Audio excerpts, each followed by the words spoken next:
5 дахь жилдээ үргэлжилж байгаа оюутан цэрэг хөтөлбөрийн бүртгэл маргаашнаас эхэлнэ. Энэ жилийн оюутан цэрэгт Ихтэд сургуулийн бакалаврын өдрийн ангид суралцж байгаа 1-р дамжааны 18 нас хүрсэн буюу 2000 оны 4-р сарын 1-ээс өмнө төрсэн оюутнуудаас сайн дурын үндсэн дээр бүртгэж авах юм а. За ингэхдээ Ихтэд сургуулиудын сургалтын алба сургуулийн харьяа дүүргийн цэргийн штабанд сонгон шалгаруулж эрүүл мэндийн үзлэгт хамруулна. Нэгдүгээрт нь Ихтэд сургууль мэргэжил сургалт үйлдвэрлэлийн төвд суралцж байгаа оюутан суралцагчийг 18 нас хүрсэн ийм хүнийг одоо авч суралцуулна гэсэн юм заалттай. Энэ заалтын дагуу бол одоо бүртгэл явагдана. За бүртгэлийг дүүргүүд дээр хийгдэнэ.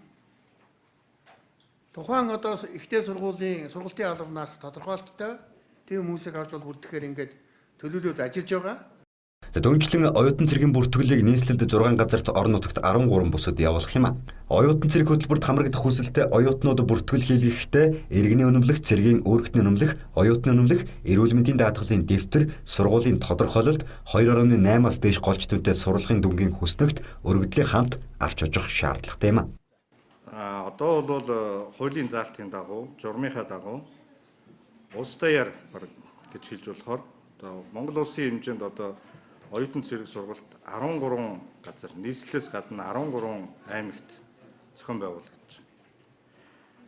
Тэгэхээр баруун бүс гэхэд Ховд аймгийг түшиглээд баруун бүсийн 5 аймагуд Дорнод аймагт Говь Сүмбэр аймаг, Дорнод аймгийн оюутан суралцагчид, Орхон аймагт Дархан уул, Орхон, Булган аймгийн оюутан суралцагчид, мөн Баян Хонгор аймагт энэ жилээс одоо анх удаага 4 газар зохион байгуулагдж байгаа. Баян Хонгор аймаг, Өвөр хангай, Ар хангай гэсэн газрууд зохион байгуулагдахаар шийдвэрлэгдсэн Батлан хамгаалахын сайдын тушаалаар. Оюутан цэрэг хөтөлбөрийг Монгол улсын хуульд заасан цэргийн албахах 5 дахь хэлбэр болгон бүртгэсэн нь оюутан залуус суралцах хугацаанд иргэний цэргийн үргээ биелүүлж, цэрэг эх оронч үзэлтэй, эх орноо батлан хамгаалах бие барилдартай болгох чухал хөтөлбөр болсон гэж оюутан цэргийн албыг хаасан залуус тодтогч байгаа.